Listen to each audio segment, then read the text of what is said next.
Hey everybody, welcome to your crash course on how to make a Christmas porch pot with evergreen.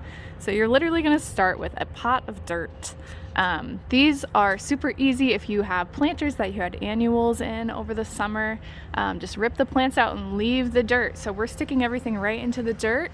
And it doesn't matter if it's wet dirt, old dirt, new dirt, whatever kind of dirt that you have in your pot works. So that's what we're starting with.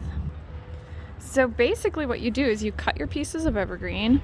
We do sell these bundles of evergreen, bundles of balsam, white pine, cedar, Fraser fir, lots of different bundles of pine. So you can grab what you need and then you cut it into pieces that you like size-wise, and then you just push it down into the dirt and design kind of nice and full, however tall or wide that you want it. So I always start mine with balsam. Balsam is kind of the standard evergreen that you see. So I start my base with balsam, give it a nice round shape. A lot of people will design with 5 points. Odd numbers are better for smaller arrangements. So 5 points is just pleasing to the eye. When you do 4 points or even numbers, your eye will automatically split it in half. Not as appealing to the eye as 5, where you keep moving your eye around the arrangement. So start with your balsam. And then I jump right in after balsam with my white pine. White pine is this nice long needle evergreen, and it really gives nice movement. And I use it as my height because I like to see the wind can blow it around, and it just looks very flowy and nice. So we got our balsam and we got our white pine. Then I like to come in with my cedar. Cedar is my favorite evergreen. It smells the best. So your cedar is your most fragrant evergreen, and it also gives you the nice drapey effect. So I like to put this on the sides, along the edges, so you get a nice drape in your pot, and I'll show you in just a second.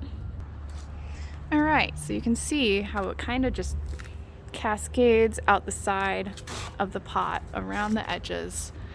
And that just adds a really nice flowy look. You can add as much as that as you want. It's beautiful. Okay, so this is my base. Now I'm gonna add some decorations. I'm gonna use some of these red sticks and some pine cones that are on sticks. Okay, so we got sticks, we got pine cones, and then really all that there is left, I mean, you can add as much floof as you want, but I put a big honkin' bow right here.